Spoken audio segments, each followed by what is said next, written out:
All right, let's get around to servicing this thing. Some of you guys have made some suggestions on using kerosene and diesel oil, and I said I would eventually get around to that. For years, they've made this product called Motor Flush, and that's the main ingredients in this product is actually diesel fuel number 2, kerosene, petroleum, alkanes, C10, C20 branch linear, naphthalene, benzene.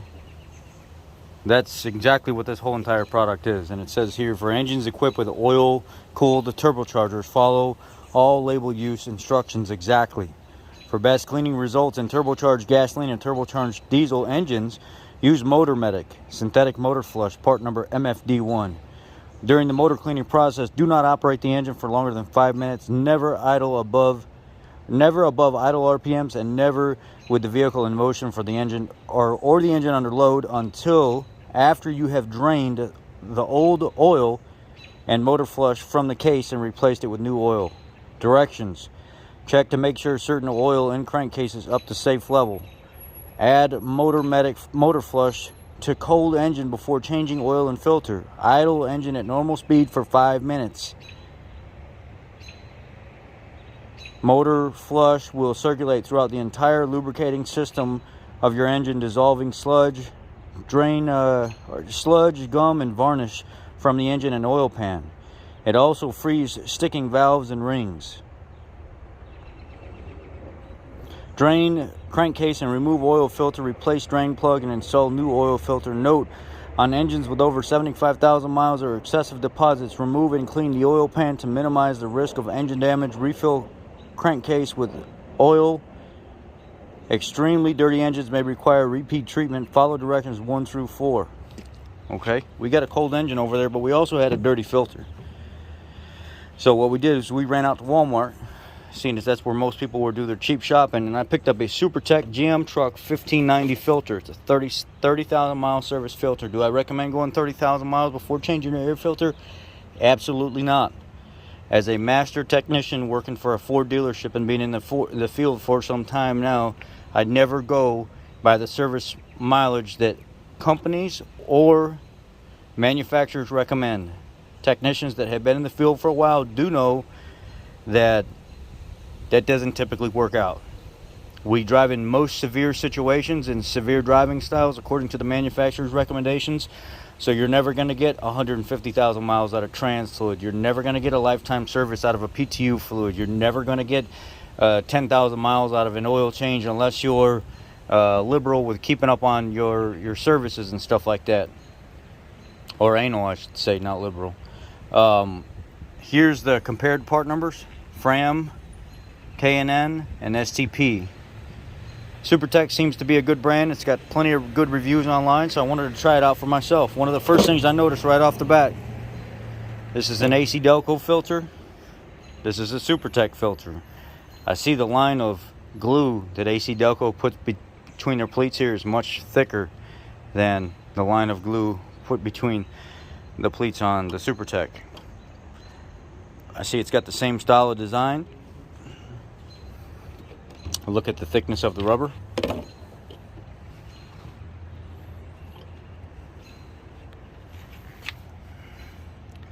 Looks to be about the same. See, it's got a little bit more rubber coming up the side here as opposed to the SuperTech. It's pretty much glued right at the bottom. So the AC Delco filter does seem to be a more robust filter overall. Flip it over. It's got a little bit higher rib design. Well, no, it's about the same. So the top, the AC Delco filter looks to be a little bit more clean cut filter on the edges and how everything's rounded, where the SuperTech, you're buying a cheaper filter. It's efficient, but you're buying a cheaper filter. It's not quite trimmed up like you would think. So, you know, it looks like a heavy duty filter because it does say this is a heavy duty service filter when you look it up in the manual. But you can tell it's not as clean as the AC Delco. When you pick up the AC Delco one, it's quite a bit more robust feeling and the cleaner, the way everything's trimmed out. But that's here nor there. Let's put a filter in it. Let's get the box bolted up, and let's get some motor flush put in there, and let's run it for 5 minutes just like it says. Let's go up here to the motor. I've already got the T25 torches pulled out of the air box.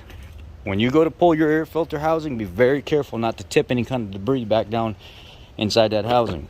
When I first get into a motor like this, what I'll do is I'll pull my 4 T25s out of the corners, down here, over here, and then I'll just gently lift it up, and I'll look to see if I've caught any kind of debris coming out of there.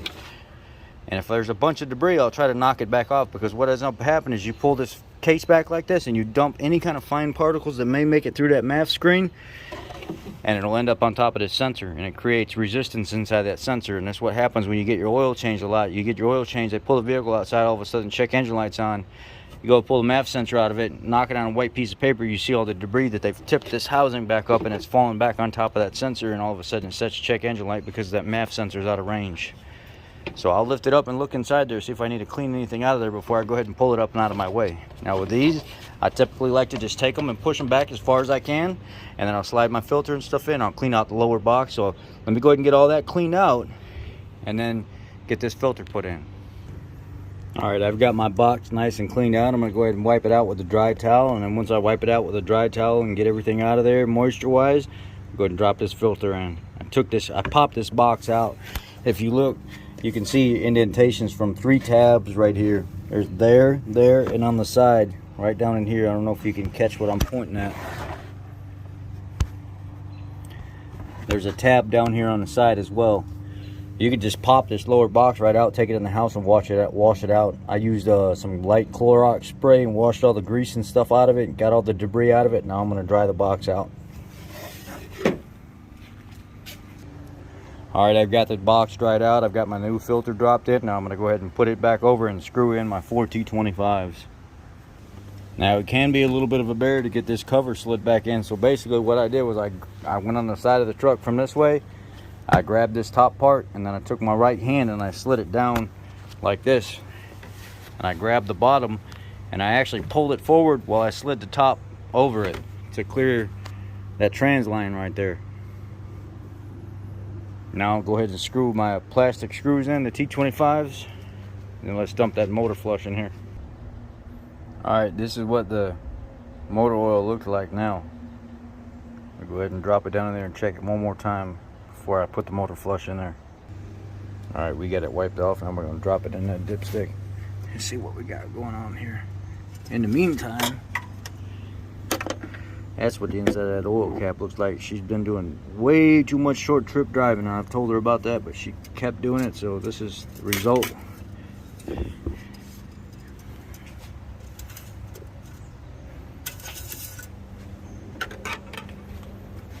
Alright, so we're in the safe zone, but we are about a quart low. So that's perfect for the motor flush. Burned just enough for me to get the motor flush in there. So I'm going to put this down, dump the motor flush in there, and then that's what we'll run it next. By the way, that filter, I think it was only like an $8 to $10 filter, and then the motor flush was $4.97. This oil filter the oil funnel was 98 cents. The full synthetic high mileage max life, this Dexos approved stuff, I told you guys I wanted to use that, so now we're going to use this.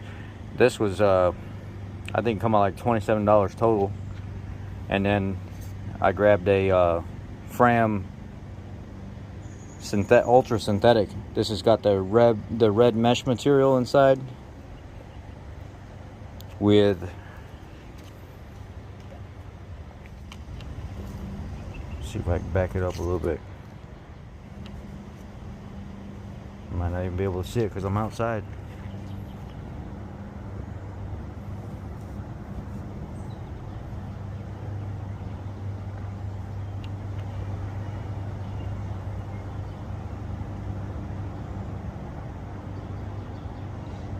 Yeah, I'm outside and it's kind of restricting some of the view, to be honest with you.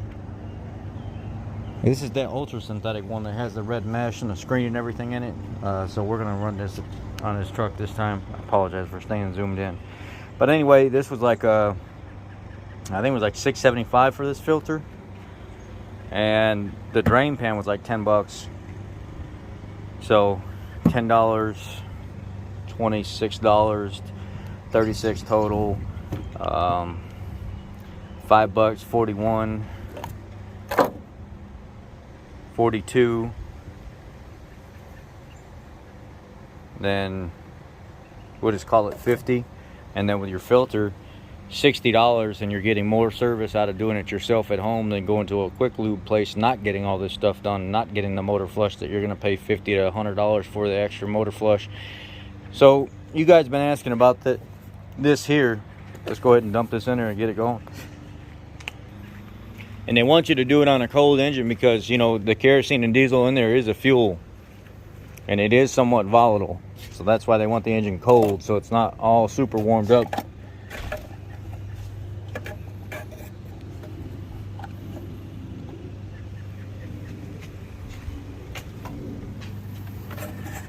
I know some of these you can screw into that cap.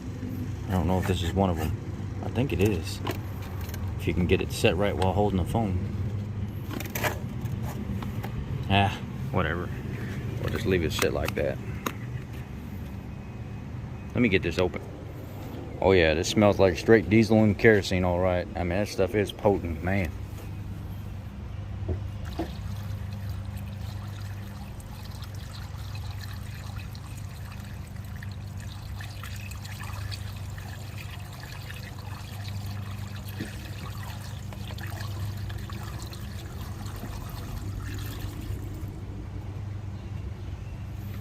Put cap and everything back on it, and let's start it up. I'm gonna go in here and let it run for 5 minutes.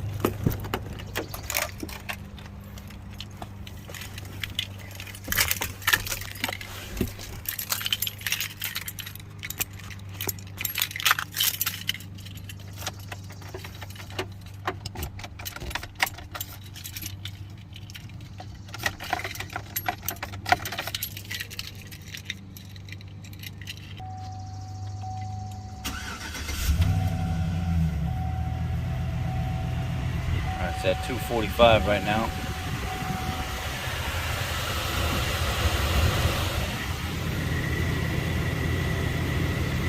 We let it run for 5 minutes and come back and check it. Alright, we've had it in there for 5 minutes. Now we're going to go ahead and shut the motor down. Look at the dipstick. Maybe we can run it a little bit longer. Let's find out.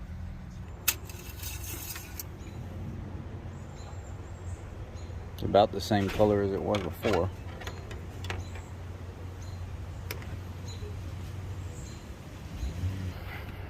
It's just a little test experiment. I took the oil cap off and I came back here and I filled it up with some of that motor flush just to see what would happen. And you can see how it's literally taking all that crud, and just within 2-3 minutes of sitting right here, it's already dissolving it with that kerosene and that diesel additive. That's pretty crazy.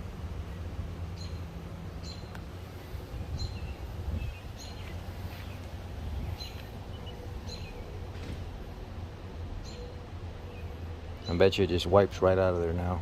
And if I ran the motor longer, I'd probably get more out of it. What I'm worried about is running it longer and not knowing this product. And you can just see how it's pulling that color right out of it. And this is cold.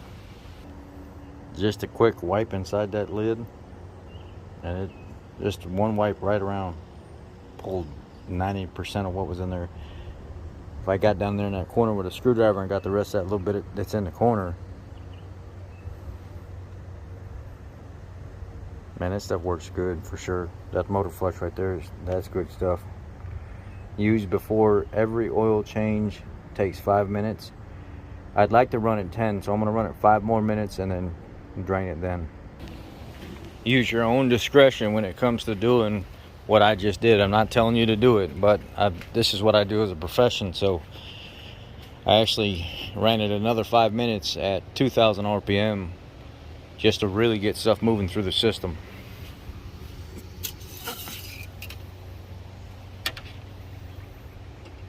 About the same color. No difference. So we're going to drop the oil at this point and see what we got down low. So that's one of the first things I do is I poke a little hole in the side of it, let it drain out, and then I'll drive a screwdriver through the rest of the way. This is for the people that don't have the tool. I drive a screwdriver through for the rest of the way and spin it on out the rest of the duration of the filter coming off.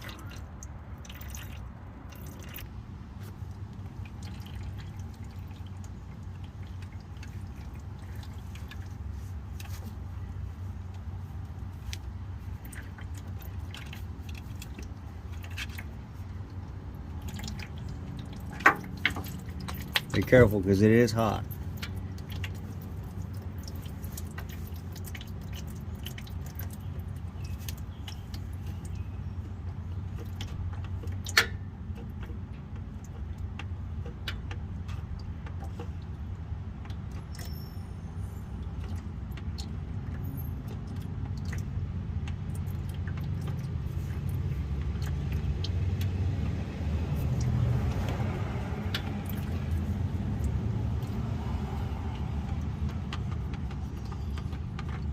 Man, that's hot. Set it in my pan right here, wipe the surface and everything off, spin a new filter on, pre-prime it with some oil, fill your new oil filter up and just go ahead and spin it on there. Get it nice and snug, about 3/4 to 1 turn, and quit. Alright, I've got it wiped off and I got my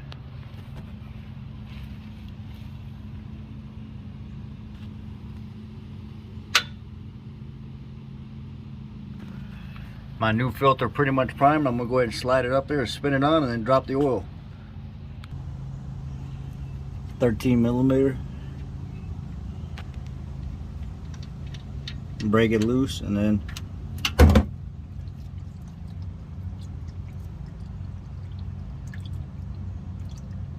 let her drain.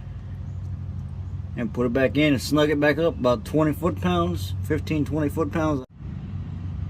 It ain't too bad. It ain't actually all that dirty. Fairly clean.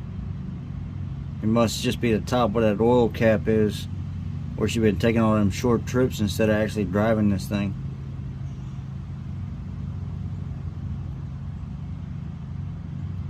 We let it finish draining the rest of the way until it ain't nothing but dripping, and put the plug back in there and tighten it up.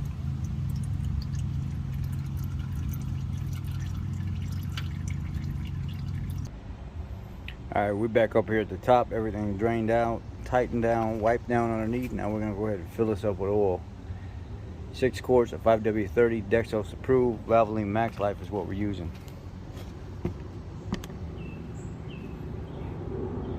Let's run it. It's almost also doing an experiment over here. I dropped the dipstick down inside this diesel and kerosene mixture to see if it will soften up those varnish deposits on the end of the stick. So when I go to wipe it off, let's see if it takes it all off.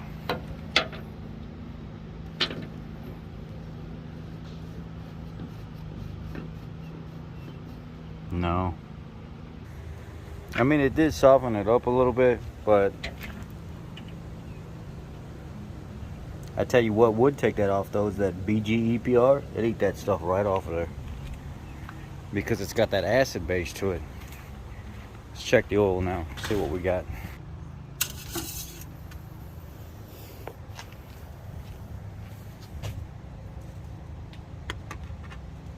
Right on the money, baby.